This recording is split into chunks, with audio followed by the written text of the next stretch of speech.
Om Swastiastu. Assalamualaikum warahmatullahi wabarakatuh. Shalom.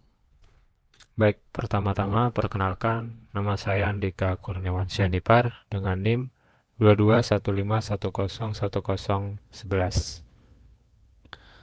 Baik, di sini saya ingin mempresentasikan hasil kajian saya terkait tentang bahaya serangan AI pada jenis serangan yaitu adversarial attack dan deepfake. Nah, jadi langsung saja kita ke slide selanjutnya.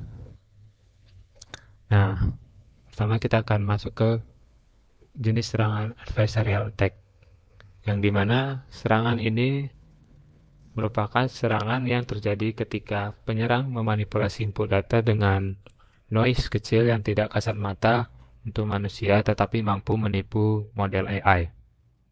Nah, adapun contoh kasus dari serangan ini yaitu peneliti dulu menemukan bahwa jika menambahkan sebuah stiker kecil pada rambu lalu lintas, itu bisa membuat sistem kendaraan otonom atau kendaraan yang sudah berbasis AI atau kecerdasan buatan. Itu nanti itu nantinya mampu mensalah artikan tanda tersebut. Nah, kalau seperti salah mengartikan itu contohnya misalnya terdapat rambu lalu lintas untuk berhenti. Nah, tapi pada rambu lalu lintas tersebut terdapat sebuah stiker kecil atau sebuah kerusakan warna pada tanda rambu lalu lintas itu.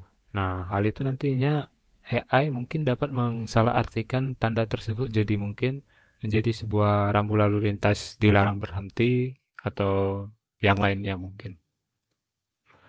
Baik, selanjutnya mungkin itu dampak dari serangan adversarial ini. Nah, adapun dampak yang pertama yaitu tentang keamanan fisik dan digital. Jadi serangan ini yang mengarah ke sebuah kendaraan otonom atau yang sudah berbasis kecerdasan buatan dan mungkin juga kepada sebuah sistem medis yang berbasis AI ini dapat membahayakan nyawa manusia itu sendiri.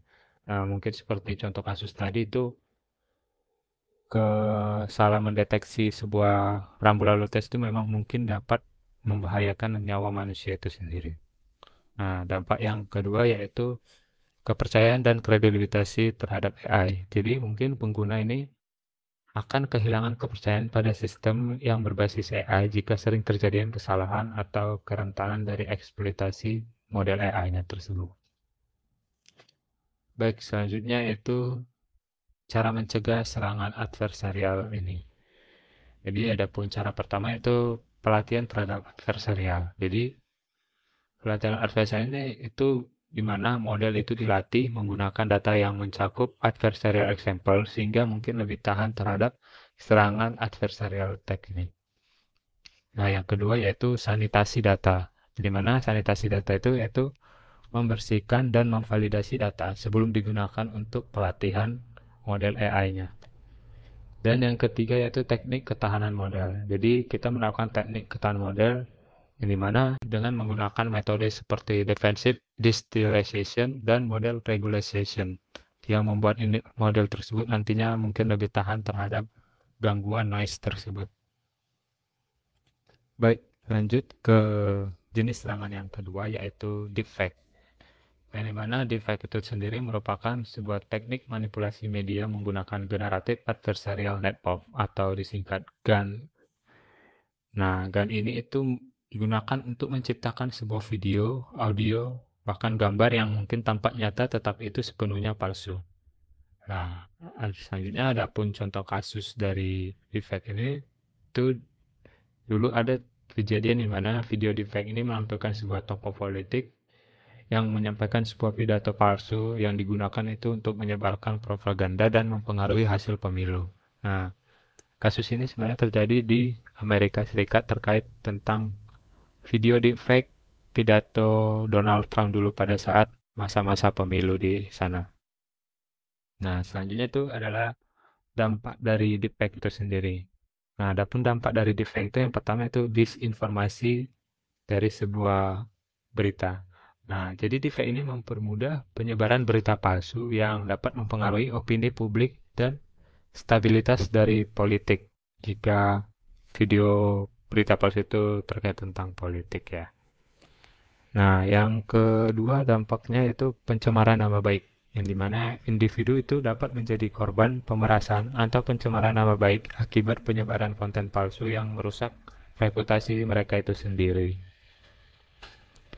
Baik, selanjutnya itu adalah mengatasi bahaya defect. Yang pertama yaitu mendeteksi defect itu sendiri dengan sebuah AI. Nah, mungkin algoritma berbasis AI yang dirancang ini mungkin khusus untuk dapat mendeteksi defect dengan memeriksa artefak visual dan pola tidak wajar dalam sebuah video seperti ketidaksesuaian ekspresi wajah dan gerakan bibir.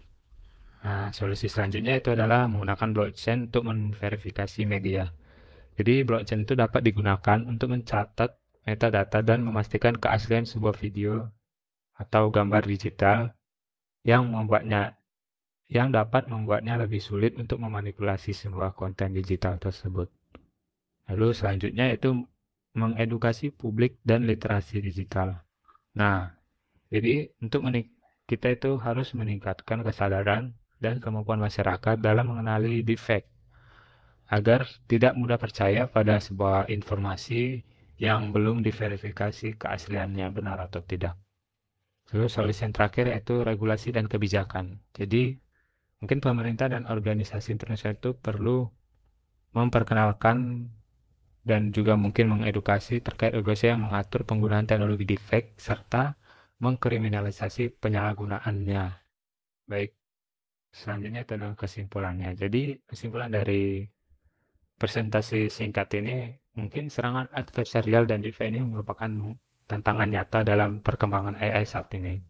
Namun, dengan pengembangan teknologi deteksi dan langkah-langkah pencegahan yang tepat, mungkin dapat diminimalkan risiko dan memanfaatkan AI ini secara bertanggung jawab dan benar. Baik, sekian presentasi dari saya. Jika ada kesalahan kata, saya mohon maaf. Saya tutup dengan Parma Santi. Om Santi Santi Om.